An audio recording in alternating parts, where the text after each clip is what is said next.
पहाड़ों पर बर्फबारी थम चुकी थी और सूरज की पहली किरणें सफ़ेद चादर पर सूना बखेर रही थीं। जला हुआ केबन अब राख का ढेर था, मगर इस राख से एक नया यकीन जन्म ले चुका था। असद और मलाइका एक दूसरे का हाथ थामे नीचे सड़क की तरफ बढ़ रहे थे, जहां जैन और पुलिस उनका इंतजार कर रहे थे। जैन की आंखों में अब वो हवस नहीं थी, सिर्फ एक भाई की नदामत और सुकून था। शहर पहुंचते ही ताई अम्मा के खिलाफ तमाम सबूत अदालत में पेश कर दिए गए। जैन ने कटहरे में खड़े होकर अपनी मां के खिलाफ वो तमाम सच उगल दिए जिन्हें वो बरसों से सीने में दबाए बैठा था। ताई अम्मा को उम्र कैद की सज़ा सुनाई गई, मगर इससे बड़ी सज़ा उनके लिए ये थी कि उनका अपना बेटा उनकी बर्बादी का सबब बना। ताई अम्मा को जब पुलिस लेकर जा रही थी तो मलाइका ने उनके करीब जाकर सिर्फ इतना कहा, नफ़रत की दीवारें हमेशा अपनों पर ही गिरती है। हवेली जो कभी साजिशों का गढ़ थी, अब कानूनी तौर पर मलाइका और असद की मलकियत थी। मलाइका ने हवेली में दाखिल होते ही सबसे पहले वो तमाम पर्दे और पुराना फर्नीचर हटवा दिया जो इसे माजी की तलखियों की याद दिलाते थे। असद ने हवेली के बाग में मलाइका की मां की एक खूबसूरत यादगार बनवाई। अब हवेली में मौत जैसी खामोशी नहीं, बल्कि जिंदगी की चहचहाहट थी। जैन ने हवेली छोड़ने का फैसला कर लिया। भावज, भाभी, इसने पहली बार मलाइका को इस रिश्ते से पुकारा जिस पर मलाइका की आंखें नम हो गईं। मैंने जो किया, इसके बाद में इस छत तले नहीं रह सकता। मैं दूर जाकर अपने गुनाहों का कफ़ारा अदा करना चाहता हूँ। असद ने जैन को गिले लगाया। जैन, तुमने आखिरी वक्त में जो किया, इसने साबित कर दिया कि तुम ताई अम्मा का अक्स नहीं हो। जाओ और अपनी नई पहचान बनाओ।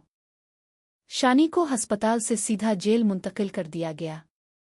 इसकी खूबसूरती और उसकी चालाकियां अब सलाखों के पीछे गिल सड़ रही थीं। इसने असद को एक आखिरी खत लिखा जिसमें इसने एतराफ़ किया कि वो वाकई असद से मोहब्बत करने लगी थी, मगर उसकी मोहब्बत में ओ कब्ज़ा था, सपुर्दगी ओ नहीं थी। असद ने वो खत पढ़े बगैर जला दिया क्योंकि अब इसकी ज़िंदगी में माजी की कोई जगह नहीं थी। हवेली को रोशनियों से दुल्हन की तरह सजाया गया था। ये असद और मलाइका के निकाह की रात थी। तमाम कानूनी और खूनी रिश्तों की हकीकत सामने आने के बाद अब वो एक दूसरे के लिए अजनबी नहीं बल्कि हलाल होने जा रहे थे। मलाइका ने सुर्ख रंग का वो जोड़ा पहना था जो ताया अबू ने इसके लिए संभाल कर रखा था। जब मौलवी साहिब ने पूछा, क्या आपको ये निकाह कबूल है, तो मलाइका की आवाज़ में वो यकीन था जो बरसों की आजमाइश के बाद हासिल होता है। निकाह के बाद जब असद कमरे में दाखिल हुआ तो मलाइका आईना के सामने बैठी अपनी ज्वेलरी उतार रही थी। असद ने पीछे से आकर उसके हाथों को थाम लिया। आईने में दोनों का अक्स एक मुकम्मल तस्वीर पेश कर रहा था। आज से तुम सिर्फ मेरी हो मलाइका, ना कोई मुआशरा ना कोई रिश्ता हमें अलग कर सकता है। असद ने इसके गिले में वही सुनहरी चाबी वाला लॉकेट पहनाया जो अब जायदाद की नहीं बल्कि उनकी मोहब्बत की चाबी थी। असद ने मलाइका को अपनी तरफ मोड़ा और उसके चेहरे को अपने हाथों के पियाले में भर लिया। कमरे की मध्यम रोशनी में मलाइका का सरापा दमक रहा था। मैंने तुम्हें पाने के लिए खुद से जंग लड़ी है, असद ने सरगोशी की। मलाइका ने इसके सीने पर सर रख दिया। और मैंने आपको पाने के लिए खुद को खो दिया था। उनके दरमियान अब जो कुर्बत थी वो पाकीज़ा थी, हलाल थी और तमाम हदों से मावरा थी। रात की खामोशी उनके विसाल की गवाही दे रही थी। कुछ माह गुजर गए। हवेली के बाग में बच्चों के कहकहे गूंजने लगे। असद और मलाइका ने हवेली का एक हिस्सा उन यतीम बच्चों के लिए वक्फ कर दिया था जिनका कोई ठिकाना नहीं था। शाहिद भी अब उनके साथ ही रहता था और उनके कारोबार को संभालता था। ताई अम्मा का नामो निशान मिट चुका था और हवेली अब एक उघर बन चुकी थी।